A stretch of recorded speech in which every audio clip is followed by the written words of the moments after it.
Hi everyone! For today's video is gagawa ako ng ganitong pencil case. Ayan, so ganito ang ating gagawin. Samahan niyo ako guys! Welcome back to my channel! Okay guys, so yung una natin gagawin is mag-measure tayo ng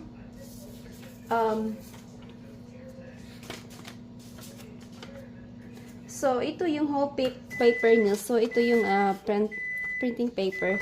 So, mag-measure tayo ng, I'll be using centimeter. So, ito yung gagamitin natin. So, centimeter. So, mag-measure tayo ng 26 centimeter. Yan yung length ng ating ang ating pencil case. So, gawin din natin to here on the bottom.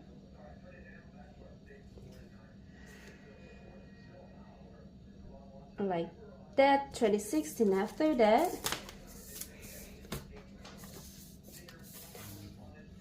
ayan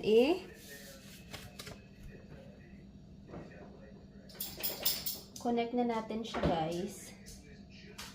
Okay, so connect na natin siya guys. Then, ikakat natin tong part na to. So, we don't need this tiny little part here. So, ikat natin guys.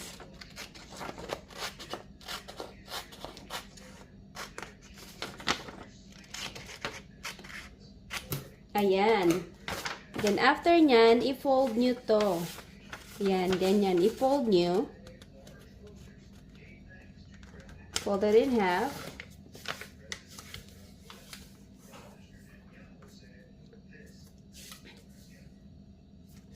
And then, fold it again. So, bali, ipo-fold nyo siya twice. So, magiging almost square na siya. But, it's not actually square. So, magiging ganyan na siya. And after that, you can see guys, ito yung end niya, both ends niya. So, magme-measure tayo.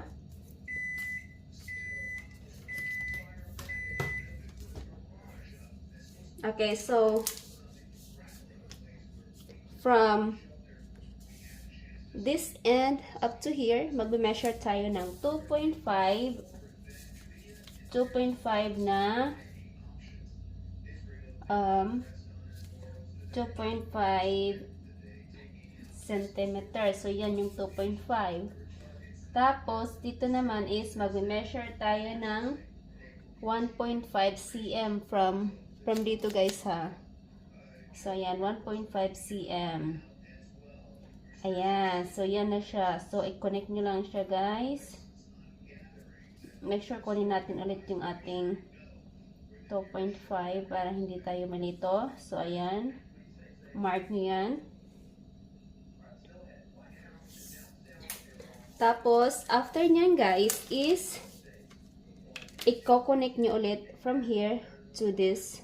So, bali ito is 2.5 cm. And from here from here. And from this over here is 1.5 cm naman. Then, what you have to do is connect it with a line. So, from 2.5 cm to 1.5 cm. Iko-connect nyo yan guys. So, bali, that's how it's gonna look.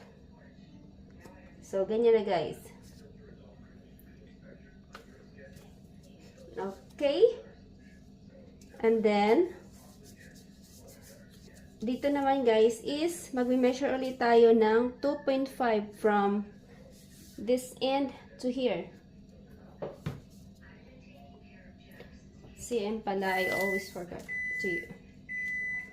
Okay, so, ayan, 2.5 cm. So, yung 2.5 cm is 1 inches siya, guys. Then, ayan, nakikita nyo ba? Okay, so, from this point up to here, ikukunik nyo naman na ganyan ng line. So, ganito yung paggawa ng pattern ng pencil case na ganito ang style.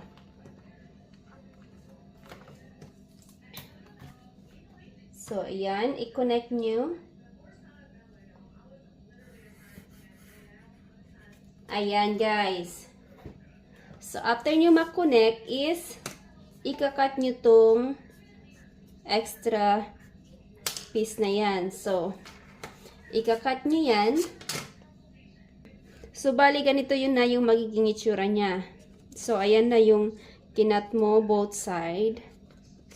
Ayan. So, i-open mo na siya. Ayan. So, now you have a pattern na, guys. So, ito yung pattern natin. And then, magkakat ka nito ng dalawa. Isa yung lining, tapos isa yung outside materials na yung pinaka main materials. Diba? So, yan. Ganyan yung gagawin mo. So, let's cut na. Alright, guys. So, I have my materials. Both the lining and the outer part. Or the main materials. And then, I put this label here. So, nakita nyo. So, yan.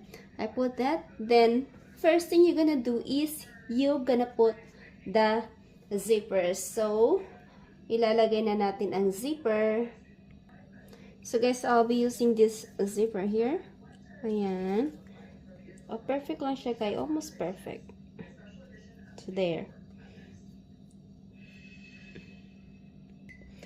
First thing, guys, is let's mark the center of this zipper.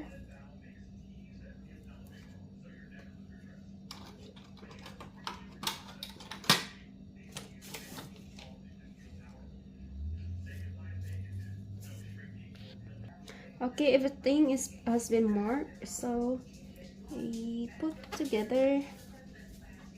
Let's put them together. Match the line.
Okay, fast forward na tayo guys. Ito na nga ang ating nagawang ano. So, ganun din guys. Ganun din yung process. Pinakita ko lang kung paano ko ginawa guys. So, yan lang. Diba? Ganito siya. Ayan. Tapos, after nyan is magiging ganito na.